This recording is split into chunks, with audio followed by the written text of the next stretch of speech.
Well, good evening, everybody. It's Chris here from the Whistle Stop Cafe in Mirror, Alberta. And I'm finally back in Mirror, Alberta after a whirlwind weekend in southern Alberta.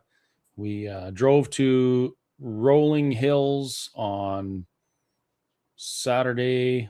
No, when was it? Friday. I can't even remember. And then the next day, we drove up to Calgary to pick up some stuff.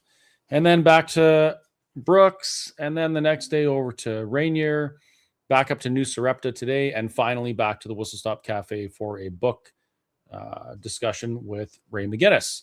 That was pretty interesting. We have a bunch of copies of his book at the Whistle Stop Cafe. I would encourage you to come pick one up and sign the petition to trigger a referendum on Alberta independence while you're at it. The reason for my very late podcast tonight is this guy. Christopher Scott. Yeah, this guy. I wanted to really quickly discuss what this fella is saying. He's responding to a video that I made where I said that there's only two ingredients necessary for independence: the will of the people and international recognition. Let's see what this fella, I believe his name is Anthony, never spoken to him, by the way. Let's see what he has to say about it. And just as an introduction, Anthony is a failed Green Party of Canada candidate from somewhere in BC. I apologize, I can't remember, but you can look him up and find it. Anyway, so this failed Green Party candidate from BC is chiming in on Alberta independence, and this is what he has to say. Let's listen. This is Christopher Scott, an Alberta separatist and owner of the Whistle Stop Cafe in Alberta. His argument is simple. Independence only needs two things: the will of the people and international recognition. That sounds neat and tidy, but it's wrong. In Canada, a province can't leave unilaterally. The Constitution and Supreme Court say separation requires federal negotiation, and without Canada's consent, international recognition doesn't happen. Okay, so he's basically saying that the only way for a province to leave Confederation, if they don't agree with the conditions of Confederation, is to have Confederation approve it. Now, what he's talking about is, I hate chip bags. What he's talking about is the Clarity Act. And the Clarity Act was a Supreme Court decision due to the Quebec secession referendum in the 90s. And it does say that if a province has a referendum and there's a clear question with a clear answer, then that will trigger negotiations with the federal government, which may result in secession. So what he's saying is, if those negotiations don't work, if they don't agree, Alberta can't leave. And that is completely not true. If you want to boil that down to the basics, he's really saying if you're in an abusive relationship, you can't leave unless your abuser and your abuser's family agrees that you can leave. Ridiculous. Even international law says that a region or a group of people can become independent from the state that they're currently in if four criteria are met. And let me read them right now. They have a permanent population, a defined territory, a functioning government, and the capacity to enter relations with other states, which Alberta would if there was a clear majority that wanted to be independent. It does not say anything about the country needing to give approval.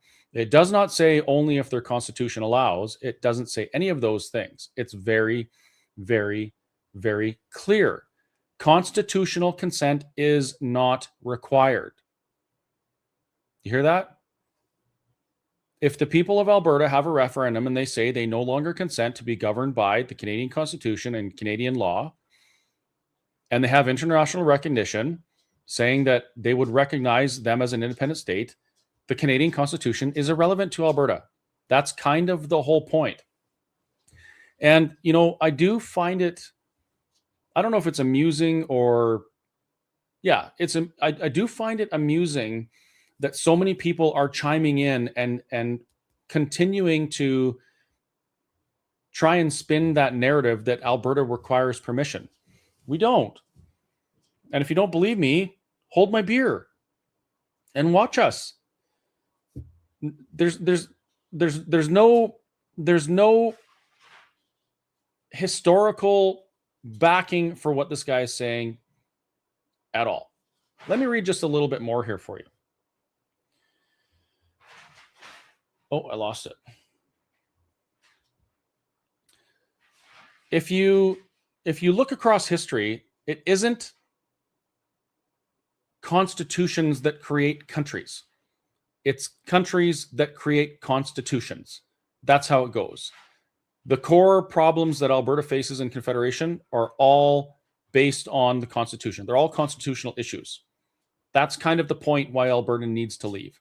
We could have said, and some of us wanted to say before, hey, we just want to fix the Constitution and get on with it and stay in Canada and have everything be great.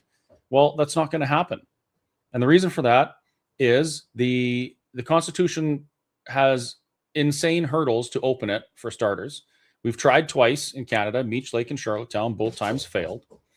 And even if we did open the Constitution for amendments, do you really want to do that with a prime minister who muses about the notwithstanding clause kind of being dealt with and getting rid of that pesky notwithstanding clause so that the federal government could have more control over the provinces?